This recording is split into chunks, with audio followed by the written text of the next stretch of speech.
Fall 76-75 on the road here at LMU. The last time they were here was a tough one. The last time before that they were here was another 1-point loss, 66-65, and that was a tough one. And once again, another tough one here for the Pioneers, 76-75. Joined by Pioneer coach Devan Carter. I just got to say it. If we play better early, a lot of this does not matter. I know this is a tough way to end the game. I know there were some tough things that went against this Pioneer team, but for whatever reason, in that first quarter, that'll go back and probably be the difference in this basketball game. Absolutely. Didn't get off to a great start in the first quarter. Just came out flat. And, we're just a little sluggish and missed shots around the paint. Just felt like we were a step slow. And then, once we made some subs and got a little juice back, we fought back. But you got to get off to better starts. And you in this league, you got every opportunity, to come out and get this done. And I told our kids at the halftime, our start wasn't worthy of a championship team, and that's what we aspire to be. And that start that wasn't it. We got to be better. You're a championship caliber team to battle back from that start. Let's just let me throw that in there. Your turnovers were atrocious. 16 in that first half. You finished with 7 in the second half. 23 for the game. They scored 26 points off those turnovers. But the grit and determination that your team to have to come back in that situation without KD, without Jazz Williams, your bench was huge again. Belton comes in, makes some big plays in that first half. Maybe not defensively, but some big plays on offense to keep you in it. You had to hit the three to stay in the game, and you were able to do that in the first half. She came in, gave us great minutes. You're battling with foul trouble the entire time, and we just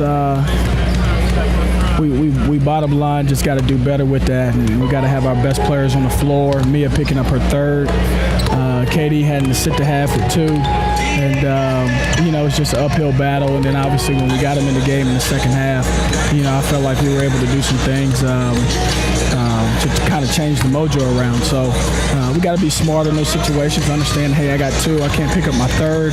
I got 3, I can't pick up my 4th. And we got to be better in that aspect. A good three-point shooting team. They hit enough tonight. They didn't take as much. I think you really did a good job taking that away. And then once you got into your game, you guys really shot for the first time this year. I mean, we're talking about below 40%, below 35% on the road this year, and you shoot at a very high clip at 53. Well, let's see, for the game, 50%. And Duke shows why she's probably one of the more feared bigs in the game because she was unstoppable in the second half. Yeah, unstoppable in the second half. I thought she gave us coming out of the half. I thought she gave us great looks, and thought she did a great job sealing her man, and really felt like Kendria, like you said, showed why she's one of the best 5s.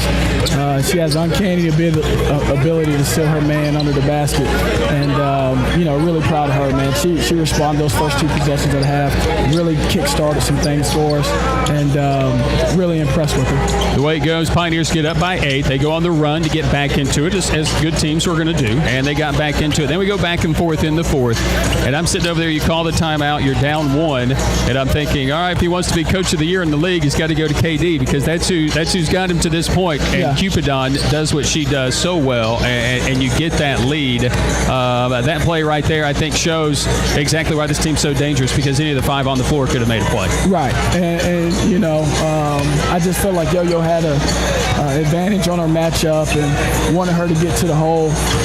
The way the game was officiated, I said, well, we'll either get to the line or we'll get a bucket out of it, and we got a bucket out of it. And, just one of those things, man. Sometimes you got to go with your gut. And, that's good. Just felt like Yo-Yo gave us the best option right there, so credit to her for finishing that shot. I believe Griffith, who was playing with 4, was backing off the entire way. That's honestly, it was a great call. I think everybody expected 24 to get it. KD didn't, and then and Yelizma takes off. Last play, I just need to bring it up because I do believe they had just a slight advantage. We're trying to recover and get back. It's just a tough call to make at that time. I get that, but the thing about it is that didn't feel like we touched her, but like you said, back screen action. Katie jumped to the basketball, and I felt like they laid the ball up under the basket. She called a foul. And that's how it goes when you're on the road sometimes. I feel like our league is the best league in the country. And at the end of the day, sometimes players don't make the outcome. Right. And so, at the end of the day, I felt like our kids did everything we asked them to do, and I'm proud of them.